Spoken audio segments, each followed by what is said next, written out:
Welcome to All Things Retreat podcast. I'm Holly Porter, your host and CEO of Retreat R&R. With over 25 years of experience in designing transformative retreats, I'm here to share insights and inspiration to help you create extraordinary experiences. Whether you're a pro or just starting out, you'll find valuable ideas here. Enjoy the ride. Let's dive in. Hello, everyone. Welcome to the show today. Samantha's with us today, and she is a small business IP lawyer. After spending 5 years in Beirut, Lebanon, she came back to the U.S. in 2018 and founded Inline Legal. It's a 100% virtual Virginia licensed law firm that keeps creative service providers out of the courtroom and in the studio with chief legal officer services from Virginia's small businesses. Welcome to the show, Samantha. Thank you so much, Holly. I'm excited to be here, and I'm excited to chat with your audience. This is going to be a good one, I think. Yeah, well, it's an important one, that's for sure. A lot of people forget the legal part of things when they're running their businesses. So we have retreat leaders that are just starting out or aspiring, or they've already been doing it, but yeah, that's great. What do you think, just to start this off, would be at what point somebody should consider trademarking what they have? So let's talk really quickly about what a trademark is and what it does to figure out when it makes sense for you to do that, right? Sure. So a trademark, the whole point of trademark globally, but particularly using like US based language, the idea is that it is meant to protect customers, consumers, people in the market from thinking that they're buying a product from one company and they're actually getting it from another. The idea is if they are confused into thinking they bought, the real Nike and they actually bought the counterfeit Nike, we want to make sure that customers know they're buying the real thing. That integrity, that reputation that you've built with your brand, with the events that you're hosting, whatever other side programs go along with your retreats. A lot of retreat hosts aren't doing just retreats, right? They're doing multiple things. Right. We want to make sure that your customers know it's coming from you. What does that normally look like? It normally looks like the name of your business, the name of the retreat, the name of the conference, the name of the event, whoever's hosting it, right? Okay. You could have a magical intuition retreat by Magical Retreats. Magical Retreats is the one hosting it. That is the brand. That's the identifier of the retreat. So that's normally what we would be protecting. Okay. Makes sense? So if you have a really clever name to your retreat and you don't want anyone else to use it, that's when you would trademark, right? Well, so it's not just whether you have a clever name or not, although that's definitely part of it. There's a moment when first you want to make sure that you're not stealing somebody else's name. Because if you are, even accidentally, right? So there's a limited amount of words in the English language. So coming up with, cool names is going to be harder the more people get into this business. And it's a growing industry, which is really exciting. But it does mean that coming up with totally unique names, unless you're making up new words, which I highly recommend because that's much more trademarkable, is going to make it harder and harder. And we don't let people in the US Patent and Trademark Office register trademarks for names that are totally descriptive of what it is that you're selling, because we don't want to prevent somebody else selling the same thing from being able to use that word, because that's not fair to the market, to the industry. Right. Okay. Yeah, that makes total sense. So your firm, how does it work? Do you hire you by the hour to do this, or are you a flat rate? How do you do trademarks? So the way that we do trademarks is every application takes about, depending on if it's an easy one or a harder one, anywhere from 9 months to 2 years. Wow. So this is a really long process. And we don't think that businesses, look, there's ups and downs in businesses, right? Yeah. Your cash flow might be really great one day. It might be really bad the next month because you've just booked everything for your retreat and paid everything before the money started coming in, right? Yeah. We don't want to be following up with people saying we can't move forward with the next step because we've got an hourly billing. So we do a flat fee for the core part of the trademark process that absolutely everybody's going to go through. Okay, so rest assured, listeners, I think I'm right on this. So verify this for me, Samantha. Go on. If you've been hired and you're working on that, you're saying 9 months to 2 years. 9 months. What happened? Is that reserved if you've already filed and you're even in that waiting period? Is that name, nobody else can come out from under you and steal it, right? If you got it, like in the works? Oh, like all things legal, I'm going to give you an answer that unfortunately isn't crazy clear. And the answer is it depends. Okay. If somebody's using the name first, theoretically, they have the right to fight you regardless of when you filed. Oh, But they're going to okay. have to spend a lot of time, a lot of legal fees, tens of thousands of dollars likely to do that. When Yeah. you actually have the registration after that 9 months or 2 years, the default assumption is that that name is yours and you're the one that gets to send the nasty lawyer letters instead of receiving them and defending against them. It's a lot Right. cheaper and a lot easier. Yeah. True. Okay. Yeah. That's true. Well, tell us about, is there some laws about retreats that we should know about? Oh, goodness. Like anything, there are hundreds of laws because the US has a very complicated system. And it depends also where you're hosting your retreat. So, starting off, within the United States, of course, you're going to want your own entity, your own business company, right? Whether that be an LLC or a corporation. Starting point, a sole proprietorship, if you've heard this terminology online, is not a registered company. You have no separation between your personal assets, your house, your car, your bank account, and somebody suing you over something going wrong on the retreat if you have what people call a sole proprietorship. There's no separation there. So, A, go get that regardless of whatever state you're in. And then start looking at, because a couple states, thinking of Florida especially, have really strict rules around what qualifies as being a travel agent.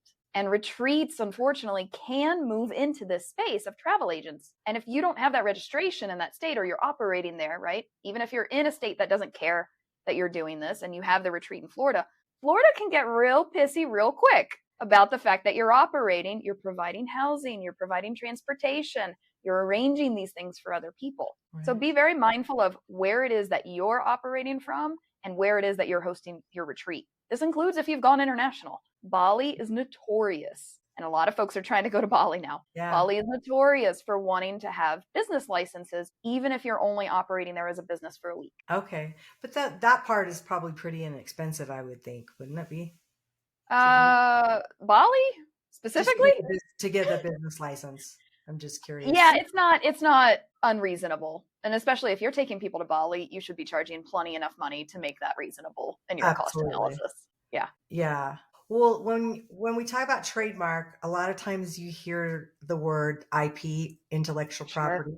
Let's talk about that for a minute too. What's the differences? Yeah. So intellectual property is actually it comes up, it's three different things that we hear about. And in the online community, these things are really, people use them interchangeably, Yeah. which I'm glad there's discussion about them, but that doesn't mean there's a good understanding of what it is and what it is you're creating and how to protect it. So trademark is one aspect of intellectual property. It protects, like we talked about, that brand, that who's selling you the thing, protecting the customer so when they buy it from you, they don't think they're buying it from someone else. The second one is copyright. Copyright overwhelmingly protects content. Anything that somebody else can listen to, including this, anything somebody else can watch, including this, anything else that somebody can read or engage with, your posts on TikTok, the workbooks that you hand out during your retreats, all of this is content. Unlike trademark, copyright gives you protection the second another person can engage with or interact with what you've made. That does not mean that's the easiest time to enforce it, right? It's actually quite hard to enforce it if somebody steals your stuff and takes it on another retreat and starts using your workbooks. You now have to prove that they made money off of that, when they stole it, when you created it. You get into this fight of, like he said, she said, evidentiary battles, which Yeah. normally winds up in a courtroom and really expensive. Fortunately, a couple of years ago, US Congress created a small claims court, a virtual one, that is much more accessible. The evidentiary procedures are much more simple. People can do it with or without an attorney, but it is simple enough that you can handle it without. Hmm. But you can only enter that if you've registered the material that you will say has been stolen and used by somebody else. You have to register that with a copyright office. Fortunately, that registration is much simpler than the trademark registration process, much faster, much cheaper. And generally, if folks are creating a lot of content, a lot of workbooks, a lot of videos, a lot of programs, figuring out how to do this themselves is a really useful skill in their business. Okay, so I'm going to open up a whole new can of worms here. When we're talking about copyright and we've got such easy access to AI right now, specifically Yeah. in ChatGPT, and they're getting content from there, even if they're putting their own flair and swing on it, Sure. how can that be copyrighted? And is it trackable or traceable or whatever the word is? So, yeah, you have opened up a can of worms, and I will tell you, the global legal community is still figuring out the answer to this. Right. As of the date of this recording in the United States, let me add all my lawyer qualifiers, right? Um, Right now, the prevailing view is that if you ask any AI or LLM to spit something out as it is, that in and of itself is probably not copyrightable because you have not, as a human, engaged with it enough to create something unique. And that's the point of copyright protection. We want to protect the imagination, right? We want to protect the beautiful things that come out of your brain. We're not worried about protecting the beautiful stuff that comes out of ChatGPT. Which is probably out of someone else's brain, and that's where they picked it up from. Which is 100% out of somebody else's brain, and there's all sorts of lawsuits about the LLM stealing stuff from other people's brains to feed back to you right now, too. Yeah. That being said, there are, especially in the overwhelming majority of material that has been fed into LLMs, has been written by straight white men from Western countries. Which means the voice that's coming out of the LLMs is generally sounding like a straight white man from a Western country. Shocking, I know. Even just putting your voice and your experiences on that, if you are not a straight white man from a Western country, is already going to create something unique and likely protectable. But the point is, you have to engage with it. You have to change it. You have to make it yours. If the LLM or the AI or the ChatGPT just spit it out, yeah, it's not yours. Let it go. Everybody else can probably create it too. Right. Yeah. That's why I was wondering how they're handling that, because I can't imagine. We're figuring it out is the answer. Kind of like COVID, we were all having to figure it out. It changed. And we're gonna screw up along the way, and we're gonna get some things right, and we're gonna hope we learn our lessons from it. Same thing, right? Yeah, I think we have a lot with AI coming in the next couple of years. That could be some big let's see, what's the word? Problematic. There you go. We got it. I'll figure it out. Yeah. Anyway, all right. Well, let's talk about your gift for a minute here. Can we rewind just 2 seconds? Absolutely. And I can go back in and edit this, so no problem. Just because we forgot about the third pillar of IP, and I just want people to know what the third one is. Hey, let's put a big pause for a minute, just so when she comes back in to edit this, she'll make sure she catches it. Let's just be quiet for 15 seconds. Okay. I just want to make sure there's enough that she can take that out of there. Anyway. Yeah. So, and then to throw this in, just because it doesn't generally apply to retreats, but the third pillar of the third point of intellectual property is patents. This generally is going to protect things that are invented, right? If you're Bill Gates, if you're, what's his name, Ford, GE, they make new things that didn't exist in this planet before. Yeah. Whether that be something you can hold or a software or a process. Most of the time, although, we're all geniuses, right? If we're hosting retreats, we're already sharing genius with somebody. We're probably not inventing things. So for most people in the retreat space, patents isn't something they really need to worry about. And I say this only because there is some person going around on the internet saying, patents is the best form of IP protection you can get. Trademark is the second best and copyright's the lowest. That is inherently wrong. They do different things for different reasons. They're not better. They're inherently different. Okay. So in your retreat, you're going to be creating a lot of copyrightable material. You are inherently. Every recording, every video, every photo, every workbook, that's all copyrightable. And then the brand behind your retreat, that's going to be the trademarkable thing. I love that. That's a good explanation. All right. So let's see. What kind of requirements are involved there to trademark? To get a trademark? Yeah. So the fortunate thing with trademarks is you don't need to be using the trademark as of today. It's a little bit cheaper if you are. But if you're really, really married to the name, to the brand behind what you're building, you can kind of go ahead and stick your name in line by saying, I'm planning on using this and I plan on selling these things under this brand. This hold my spot, and they'll kind of hold your spot for up to 2 years. They'll hold it for 3 months and we can keep renewing those 3-month extensions. Okay. So that's really good to know.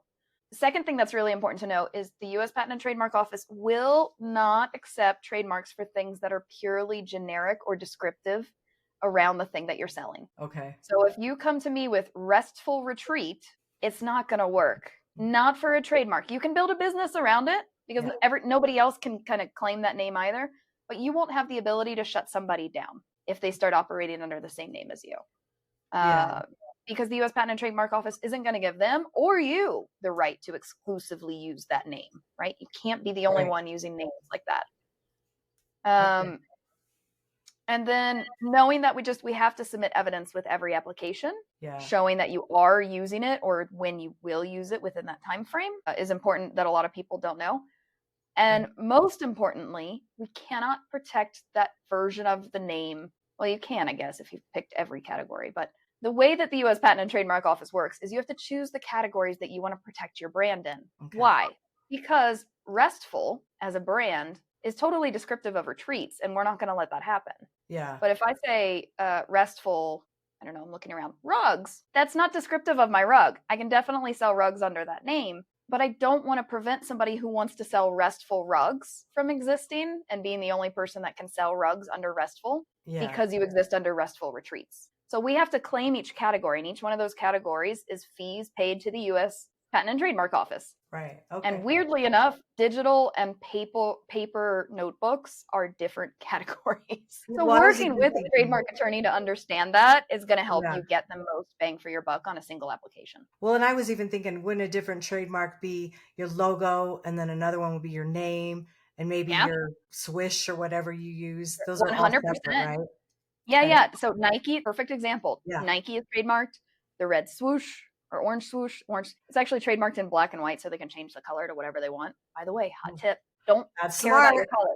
Yeah. Hi, that's what we do as trademark attorneys. Yeah. And of course, the just do it. All three of those things are trademarked because all three of those things signal to a customer that what they're buying comes from Nike. Is yours. Yeah.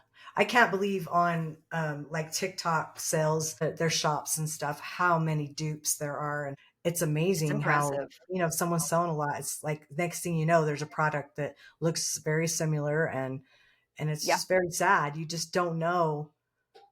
Sometimes, how do you know? Sometimes, I guess, is what I'm saying. Well, but this is also the point of trademark existing, right? It is brand protection. It's your ability to fight against counterfeit in a world where dupes can pop up so quickly. I can copy your website in all of 5 minutes with the right AI. Oh, in the code and everything in about 2 minutes, maybe. Yeah, I've watched it. And that's only going to speed up, which means reputations and brand are going to become that much more important, because that's how your customers, that's how your retreat attendees, that's how your future team members come to identify and know something that they're engaging with comes from you. Yeah, 100%. Okay, now let's talk about your quiz gift that you have. Looks like it's what if a trademark makes sense to you? Do you want to tell us about it? Absolutely. So something that I found in the years that I've been doing this is we get a lot of folks who, frankly, they're scared to talk to a lawyer because they don't have the knowledge, because they didn't go to law school, about what it is they even need or what makes sense in their business, and they're afraid of what that's going to cost them. Right. My industry is notoriously expensive, and I get it, and I'm sorry. I don't know. I'm trying to fix it in my small corner of the world. In light of that, what we've done is we've put together this quiz that walks you through whether a trademark even makes sense for you and your plans for your business as it is, because it doesn't make sense for everybody. And there's different points when your visibility is much higher, when you're doing riskier things, where it starts making a lot more sense to do it, right? Or if you're really married to the name and you have no intention of ever changing it, no matter what anybody tells you. Where these things become not just, oh, that's something we should do one day, to things we should have done yesterday, right? So we have a quiz that walks you through where you're at in that process. And then if it's a yes, the quiz continues on to tell you whether your name signals in a general way, whether it's unique enough that the US Patent and Trademark Office would probably let it go through, or whether it's like completely descriptive. And if you want the trademark, if you have plans for licensing or expanding, letting people use your brand to sell things in your name, then you probably need to rebrand. But we'll tell you those things in this quiz. It takes all of 15 minutes. You can do it in your underwear. You can do it watching Netflix. You do not have to find a time on a lawyer's calendar and try to explain this. And it's not written in legalese. It's written in plain, simple English. I love So it should be understandable and easy to go through. And, there's ridiculous gifts in there and stuff like that too. So Oh, I'm that's trying to great. make it more accessible. Well, I think I'm excited to check that out myself, actually. Please. We'll put it in the show notes below. So if you're driving or walking, listening to this right now, you can come back and grab them and grab that link.